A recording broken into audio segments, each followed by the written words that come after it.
Today we're going to be talking about child and adolescent development. So this lecture will really just be kind of an introduction over what we're talking about and what you can expect to learn in this kind of class. Then we'll go into some major theories about child and adolescent development. So to start off, I want to explain what my goals are for you for this class and why this class is included in your education degree. So the goal here mainly is for you to get a solid appreciation for how children think, feel, and act at various ages. If you're going to be working with kids in any capacity, you need to understand, what's typical at different ages, how the ages differ from each other. Being sensitive to age-related progressions is an indispensable part of your preparation as a teacher. So, you need to understand what is appropriate for you to expect out of a 5-year-old versus a 13-year-old. And then expanding your understanding of common variations in progress is another step towards effective instruction. So not all children progress at the same rate. And so it's going to be important that you understand what the range is of, what might be typical and what's not typical. And, what do you do if a child is not developing in a certain area or another area, and what kind of things can you do with your instruction to help them get what they need. So those are our main goals for this course in child and adolescent development. So there's a couple key points I want to make about development. Development, it really is lifelong. It's not just in childhood. We're focusing on childhood and adolescence for this class, but we are developing our whole lives from the moment we are born to the time that we die. We are changing. Development is plastic. And what I mean by plastic is it's changeable, it's moldable, it's malleable. So, it's not fixed. We don't just develop a certain way and then that can never change. We can have characteristics that can change. We can have skills that can change, abilities that can change. However, development usually is persistent, meaning that typically when someone develops skills, they're usually kept. Now, that doesn't mean regression can't occur. Sometimes kids will reach of a developmental milestone and then kind of take a step back and regress a little bit. And of course, there are sometimes diseases or injuries or other things that happen that cause people to lose skills that they used to have. But typically, in normal development, it's persistent. You gain a skill and then you have that skill. And the same thing here. It's progressive and cumulative. So again, typically, development goes one way. You don't go forward and then back and then forward and then back. Usually it goes one way and you get, you're developing more and more in a skill or in an ability, and one builds on the other. So there's usually a sequence, a cumulative sequence that you follow. You don't just jump way ahead. Usually there's some typical steps that can be followed. And then development is multidimensional. Meaning it happens across several domains. So there's several different types of development that happen in humans. So let's talk about those different types. There's 3 main domains of development that we're going to be looking at in this class. So there's the physical domain. So with that, we're talking about gross and fine motor development, so large and small movements, height and weight, the nervous system developing, physical parts of the body growing and developing. Then we also talk about the cognitive domain. So those are cognitive. It just means pertaining to thinking. So it's our perception, our intelligence, our problem-solving ability, memory ability, language ability, and finally we have the social emotional domain. Which is where we're looking at things like emotions and self-perception, interpersonal relationships. That's also a domain of development. So 3 main developmental domains. And so we're going to be looking at development in all 3 of these domains. Now let's talk about stages of development. So like we talked about, development is lifelong, right? But in this class, we're going to be really focusing on childhood, because our class is about development for educational purposes and how to apply what we know about child development in an educational setting. So because of that, we're going to be focusing on 3 periods of development. We're going to be focusing mainly on early childhood, middle childhood, and adolescence. But just please do be aware that you can talk about later life stages of development, and in a child development course that was just in general about child development, you probably would focus on earlier stages as well. But so I just want to briefly mention those. So when we talk about child and adolescent development, we're talking about the first stage would be prenatal, which is before birth. Then the second stage would be infancy. So that would be like your infant and toddler stage, so 0 to about 2 years old. Then we have early childhood, about 3 years old to 5 years old. Middle childhood, about 6 to 12, and then adolescence, 12 or 13 up until adulthood. So these are the 5 main stages of child and adolescent development. But like I mentioned, we're going to be focusing on these last 3 because those are typically the kind of school-age children that you might be working with.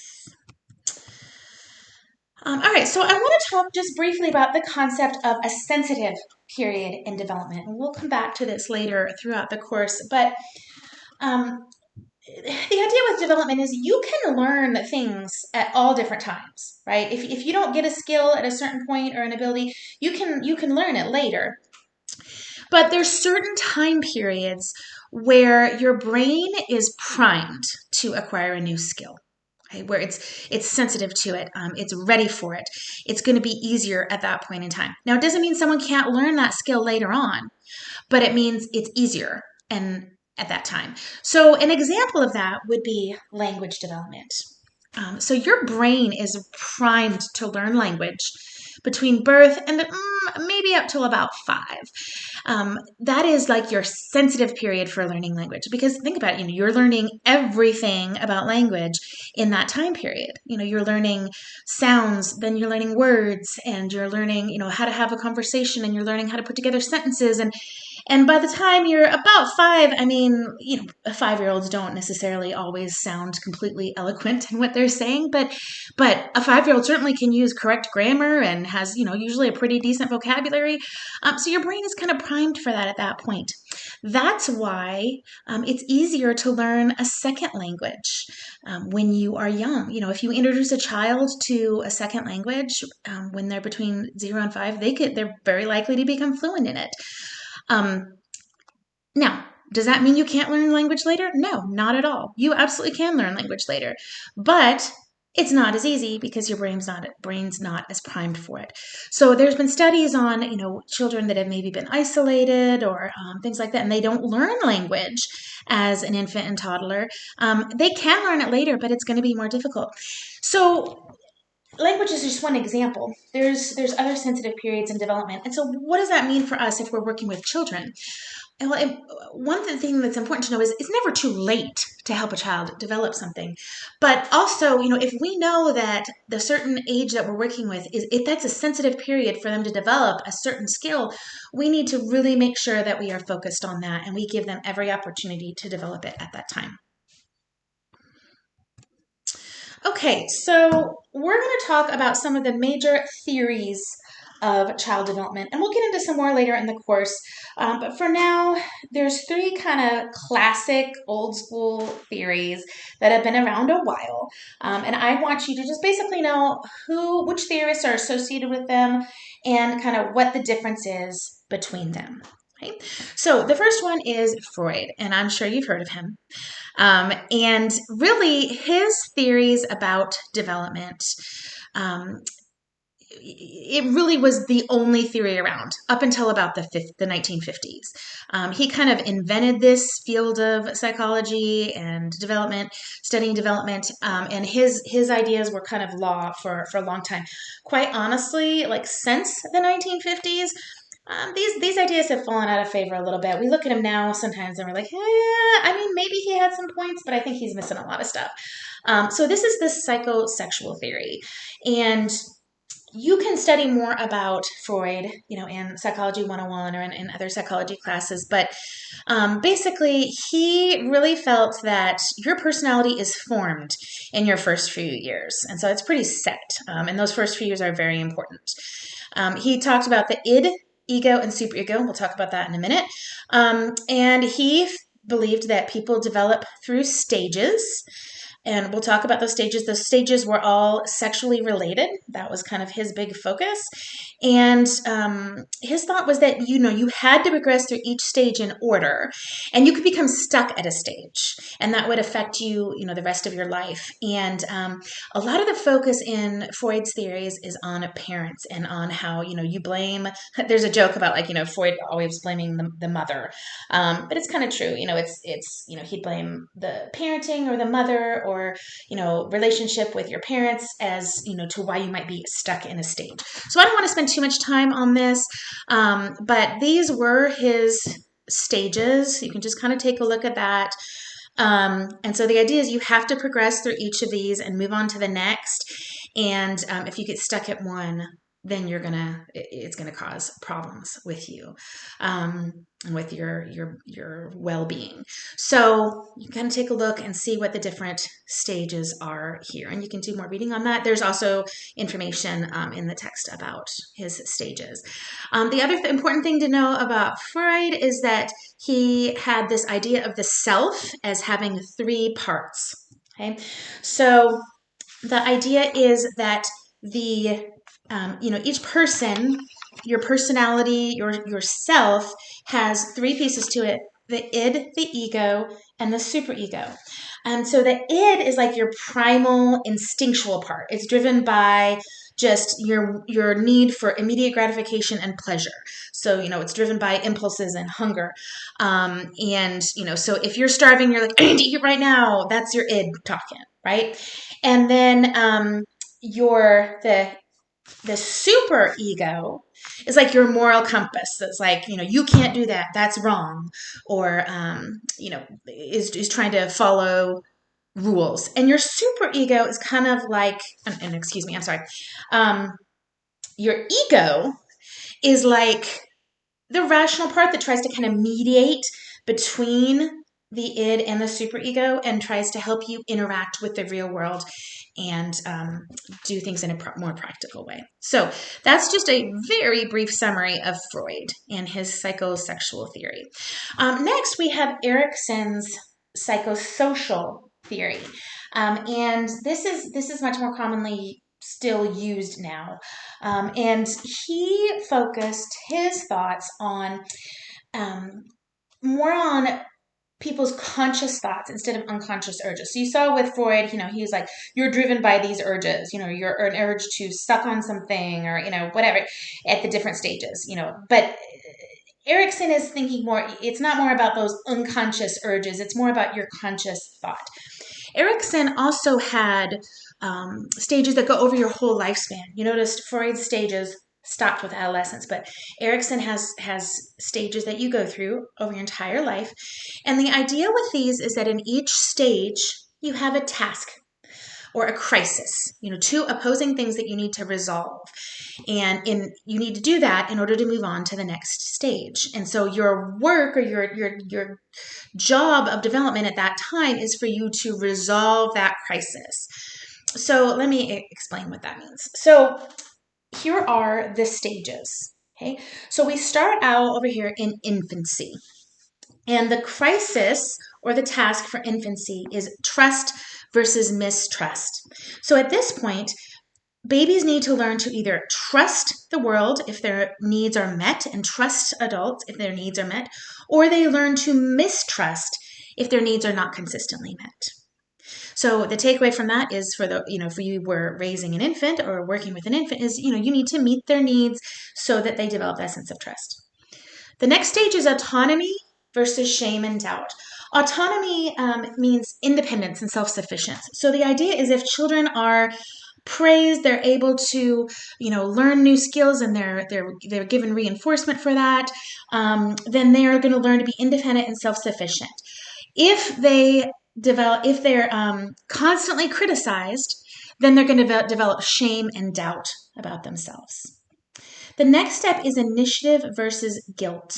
So this is where we want kids to develop a sense of purpose and motivating themselves, initiative. But if they are overly controlled or overly punished or not allowed to, to make mistakes, to try new things, then they're going to lose that initiative and they're going to experience guilt.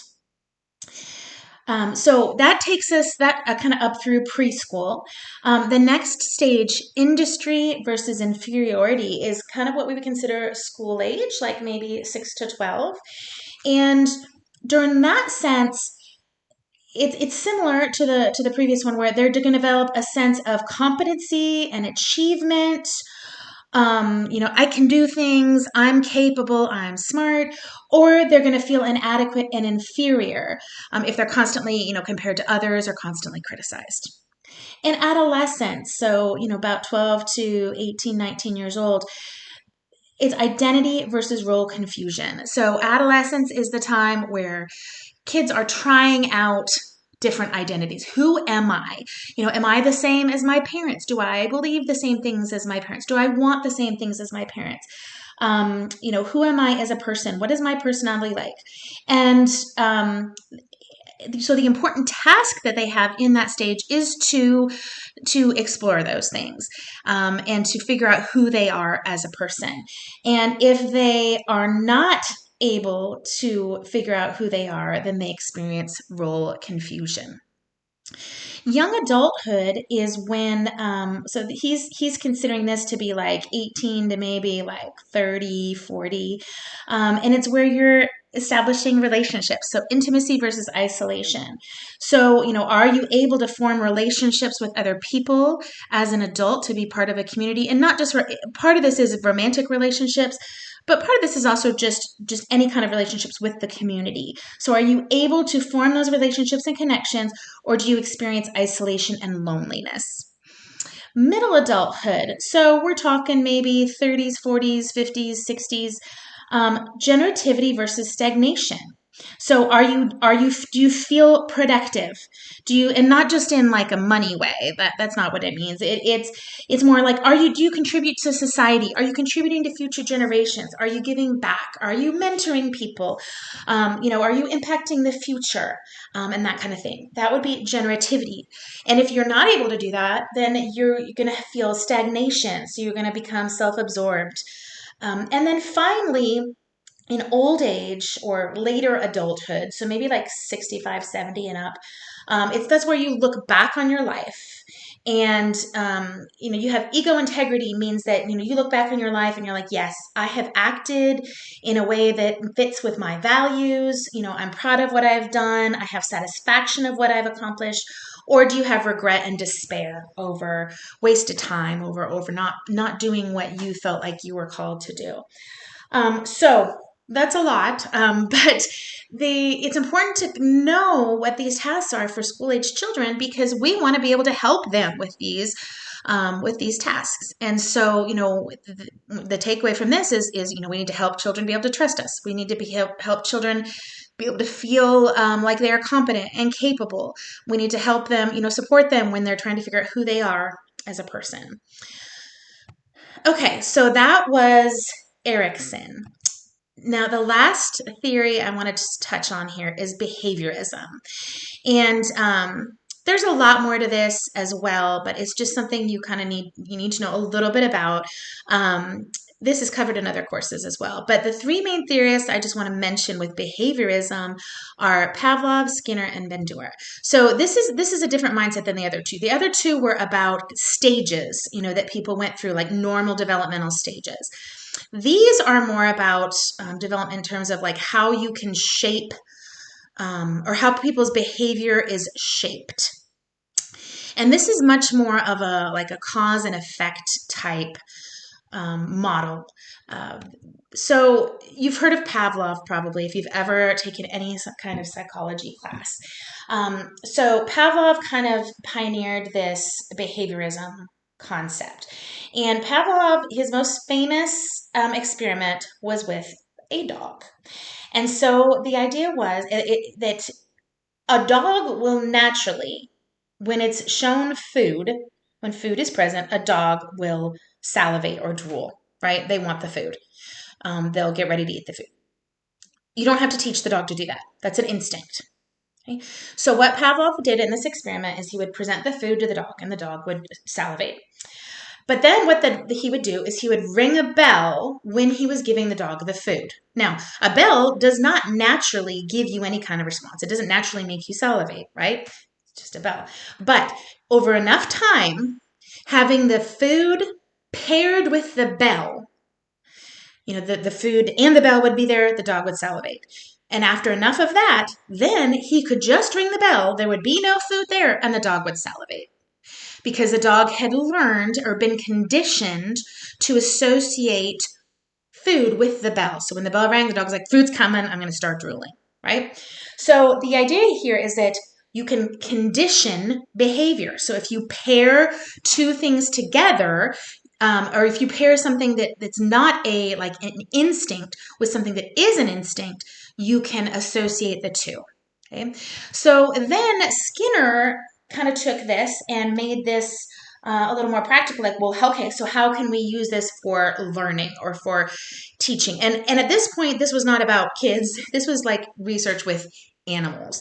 And so Skinner developed this concept of operant conditioning.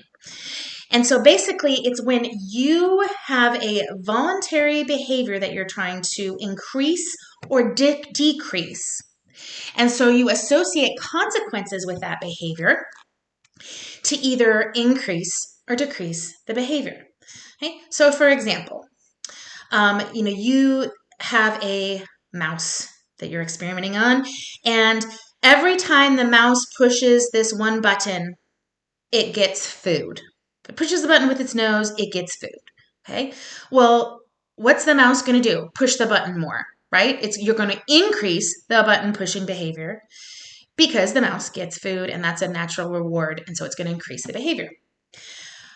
On the other hand, if every time a mouse pulls a lever, it gets shocked and it's painful, what's going to happen? The behavior of pulling the lever is going to decrease. Because you introduced a punishment. So it decreases the behavior. So with Skinner, we talk about positive and negative reinforcement and positive and negative punishment. Now, the thing to understand with this, when he is using the words reinforcement and punishment, reinforcement just means you're trying to increase a behavior, and punishment just means you're trying to decrease a behavior. And so it could be positive or negative. You're either adding something or removing something. So you can see then how this has been applied to teaching children and to development, and how people think, okay, well, if we want a child's behavior, this certain behavior to increase, then we can add positive things, right? Positive reinforcements, things the child likes. Or if we want their behavior to decrease, we can add something negative, right? So at any rate, we'll get into this a lot more in classroom management and other courses, but this is just kind of the idea so you understand where behaviorism is coming from. The third theorist I want to talk about with behaviorism is a little different from the other two. So this is Bandura. And while the others were more about stimulus and response, Bandura's theory is called the social learning theory. And so his idea is that learning comes from imitation, like what we see. So we learn by observing others, what others are doing. And if we see someone get rewarded, we're more likely to imitate it, right? And so this is a little more where people have more choice, because with the other one, we were talking about, well, it's really just you're conditioned to do something. This is more of a choice. But something that's very interesting about Bandura that helps us as teachers is he did something called the Bobo doll experiment, and this is really famous. So I'm going to just show you a little video about this, because I want you to see actual footage from the experiment. But the idea was that he had a film where in the film there was this Bobo doll. It's like almost like a punching bag kind of thing. And these people were like beating on this Bobo doll in the film. He showed the film to kids, to see if that film would affect how they would act with the Bobo doll. So I'm going to just show you this quick video.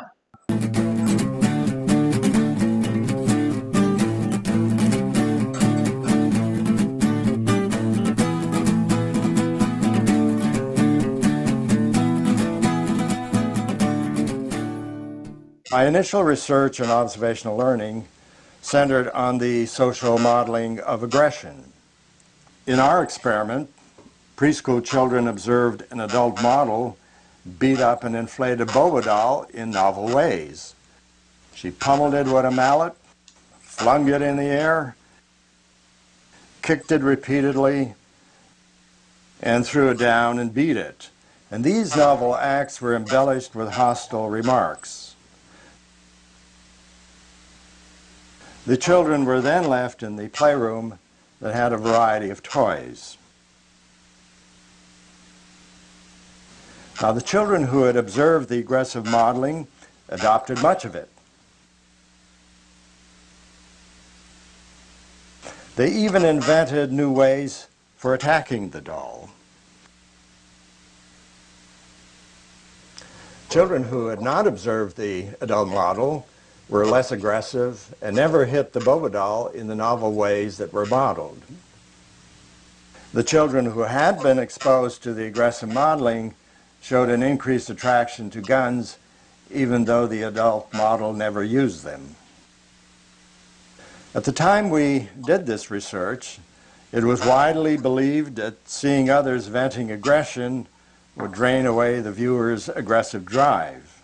As you can see, exposure to modeled aggression is hardly cathartic. Reality. So you can see that kids were more likely to be aggressive to the doll if they had seen the adult being aggressive, and they also were more likely to come up with their own ways to attack the doll. So why is this important? Well, it means that you don't have to necessarily experience something yourself to learn from it. You can learn by observing. And especially nowadays with the media that kids consume, what's available to them on the internet to see, it should concern us a little bit to think about that. Children simply watching things can change their behavior. So something important to consider as educators. All right, so those are the theories that I want you to know the main points of. Okay, there's one more topic I want to talk about in our introduction here, and that is the nature versus nurture debate. So you've probably heard of this before. People say, oh, they notice something about a child or, someone's personality. And, well, it was that nature or nurture? What made them that way? Were they born that way or did they learn to be that way? And obviously, the answer is different for different things. Okay. Some things clearly are nature. It's genetic, or it's, from something and then some things are clearly from the environment, from what someone's experienced. But honestly, usually for most things, it's a combination of both, and it's very difficult to figure out what the actual cause is, and it's not simple. So for example, we do know that something like Down syndrome, that is genetic. That is not caused by someone's experiences or parenting or anything like that. It's caused by a gene, right? We also know, like, if you have a child who is suffering from the effects of lead poisoning, maybe there was lead paint in their house and they've got lead poisoning and it's giving them health problems. Well, that was caused by the environment. That was not something that was in their genes and was inevitable. That was something that was caused by the environment. Those are clear. But then you have things like diabetes. Okay, when you look and you say, okay, well, is diabetes genetic or is it caused by other factors? And well, it's both, because you can be genetically predisposed to have diabetes. We know that. But you can also develop diabetes through different lifestyle factors. So, and I'm talking about type 2 diabetes, not type 1 diabetes, sorry. So anyways, most things are complicated, and there's pieces of both, and really we don't know the answers to a lot of things, whether it's nature or nurture that causes things in children. But something to consider, when we talk about nurture, what we really mean is like the environment that their experiences. So things like nutrition, stress, activities that they've had, experiences they've had, trauma that they've experienced. So I do want to talk about just a couple of things related to that. So we do know when we talk about something being genetic, all that means is that it has to do with your genes and it's caused by a gene. Now, a lot of us say genetic, and what we mean is that it's hereditary or it's inherited. So we say like, oh, well, that's a genetic disorder, or that's she gets it through genetics or whatever. And what we actually mean is they inherited it from their parents, okay? Because a genetic disorder could actually be due to like a missing gene or a gene mutation. Their parents may not have it. So some things are inherited, they're passed down, and other things, they might be genetic but not inherited. They might come from a missing gene or a chromosome or something like that. There are quite a few developmental disorders that do come from a gene or a chromosome type cause. We also think that learning disabilities seem to have a genetic component, and there seems to be a certain element of learning disabilities being able to be inherited. So you're more likely to develop a learning disability if a parent had it as well. But again, these are all things that science is still figuring out. Lastly, I just want to mention temperament. So people's personality. So this is one of those things that people are always like, well, is it nature or nurture? She's such a happy kid or such a positive kid. Is that nature? Is she just born that way, or like did she have really good parents or whatever? Or conversely, you see someone that's a serial killer, and everyone wants to know, like, well, did something make them that way, or were they born that way, or and what we found, or what scientists have found about temperament or personality so far, is that you can have a genetic predisposition to temperament. So you can have a predisposition to be cheerful or to be anxious or to be outgoing or to be aggressive. But your childhood experiences and your parental interaction can either encourage that and make it stronger, or discourage it and bury it more. So you're not really born shy or born wild or whatever it is. You might have a tendency that could be promoted by the circumstances, or it could be suppressed by the circumstances. So again, that nature versus nurture, when you're talking about temperament and personality of kids, it's really both. It's hard to straighten out and say which is really which. Okay, so we have talked about a lot of things, but hopefully you will remember the major theorists. You'll remember the concept of nature versus nurture. You need to remember the domains of development, and then the 5 stages of child and adolescent development.